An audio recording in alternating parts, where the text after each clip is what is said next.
Through 20-something games this year, the Dallas Mavericks had probably been the league's most disappointing team. Expectations were high for the Mavs in the preseason. Many considered Luka Doncic to be the MVP favorite, and given that they retained basically all of last year's core, growth was expected across the board. Instead, they started the year with a 9-14 record, lagging far behind the pack in a loaded West. But since that point, the Mavs have won 9 of 11 games and are now right back in the playoff picture, currently seeded 8th. But I think they're even better than that it was clear that they would be fine all along, and that they are currently catching fire and are well set up to sustain that momentum post-All-Star break. Let's get into why. Last year, Luka had the greatest season of any 20-year-old ever, averaging basically 29, 9, and 9, while lifting a group of rim runners and three-point shooters alongside him to the statistically greatest offense ever. This year, despite posting similar raw numbers on the season as a whole, Luka is a lot better and is currently playing the best basketball we've ever seen from him. To me, Luka's greatest skill has always been his transcendent playmaking. His jaw-dropping ability to locate shooters who no man should be able to see and deliver the ball on a dime to them, his phenomenal touch on lob passes, and his incredible processing speed. Luka certainly hasn't lost anything there, but I also don't think he's taken any massive leaps in year 3 as a passer. However, where he has gotten a lot better is as a scorer. After a slow shooting start to the season, over his last 10 games, Luka is averaging 32 points per game on 52% from the field and 46.5% from 3. The first thing that should strike terror into opponents is that last number, because Luka is currently shooting the best he ever has from beyond the arc. Now obviously 46% from deep isn't sustainable, especially when almost all of his attempts are coming off the dribble, but when he is shooting the ball like that, I think he's the best offensive player in basketball. Regardless, he's shooting 36% from deep on the season as a whole, a huge improvement from the 31.6% he converted last year, when his insistence to shoot a high volume of step-back threes could sometimes be downright frustrating considering his inconsistency there as compared to his unstoppability once he got in the lane. But this year, Luka is knocking down 38% of his step-back threes. While he's always elicited Harden comparisons for his heavy use of the step-back, he's now actually converting it at a Harden-esque level.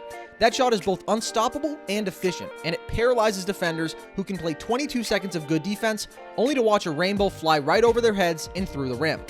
But we've seen Luka have hot streaks shooting before, so this recent stretch isn't nearly enough to say he's definitively taken a jump as a whole.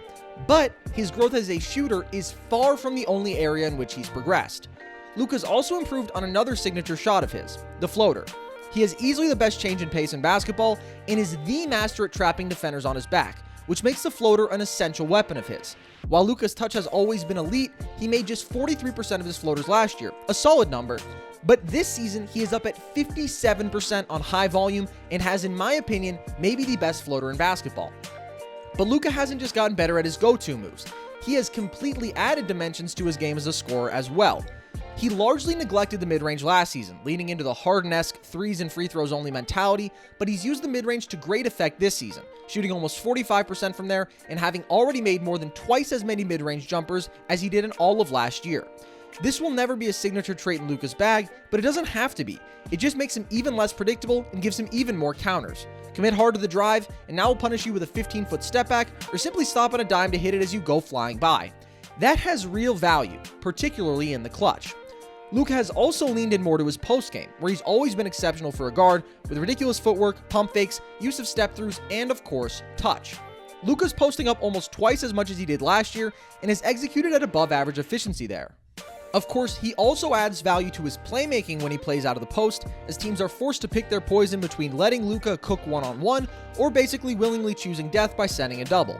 Again, this versatility matters, and it is helping Luka evolve to the point where defenses will have literally no answers for him. But there's one final area that Luka has improved in this season that is as meaningful as any: the clutch.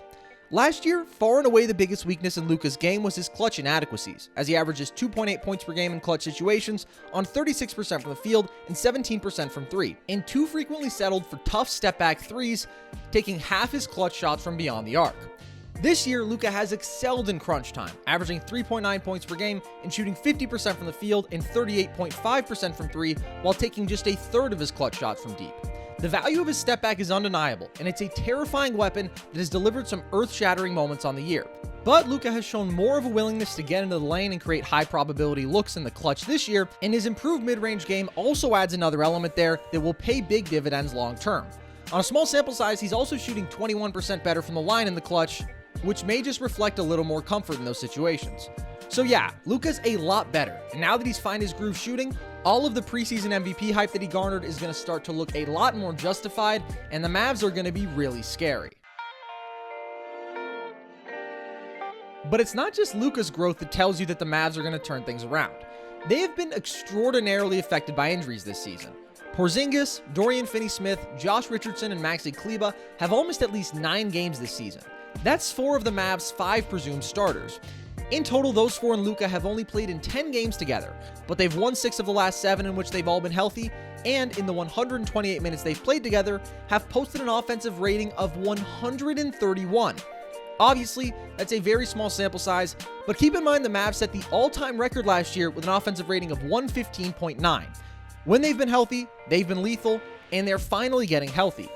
Yet beyond that, it never made sense that the literal best statistical offense of all time would suddenly fall to league average as the Mavs did this season, and there was one number that pretty clearly suggested that wouldn't really be the case. Last season, the Mavs thrived because of the ridiculous volume of open threes Luka created, knocking down the second most triples in basketball on top 10 efficiency. Yet over the Mavs' first 23 games of this season, they were shooting 33.2% from 3, the worst mark in the league, despite retaining their entire core outside of Seth Curry, who they replaced with a solid shooter in Josh Richardson. But over the last 10 games in which Luka has played, they've rebounded in a big way there, shooting 40.3% from deep and making 15.8 per game, both good for top 5 marks in basketball, while accordingly posting an overall offensive rating of 120.4, the 3rd best in the league over that stretch. For an offense that was so dependent on shooting, obviously they were damaged when they couldn't knock down shots, but those numbers were never going to hold. But still, as they continue to get back on track, one Maverick in particular can only go up from here: Josh Richardson. When Richardson was brought in place of Curry, the expectation was that he could introduce several new aspects to the Mavs game, bringing more on-ball creation and playmaking on offense, and legitimate value on defense.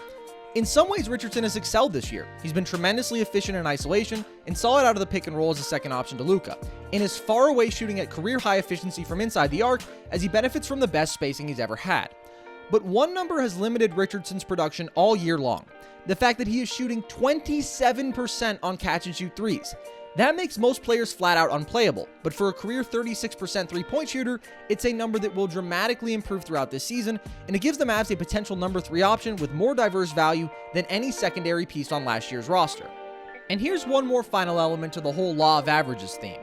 The Mavs have the 2nd easiest schedule in basketball remaining, having currently faced teams with 500-plus records in 19 of their 34 games. Now that they've survived that, the road ahead is much more favorable. So, where does this take us? Are the Mavs suddenly true contenders? No, their defense is just flat out not good enough, and in the current NBA landscape, KP doesn't cut it as a second star at that level. But for a team that started out so poorly, they've shown that they were always much better than their record, and with one of the league's most dynamic offenses, they were a team that no one should want to face going forward. Down the stretch, the Mavs will be playing as well, if not better, than last year, and that's pretty darn good, and a far cry from what began as a potential lost season. So look out, because they're coming.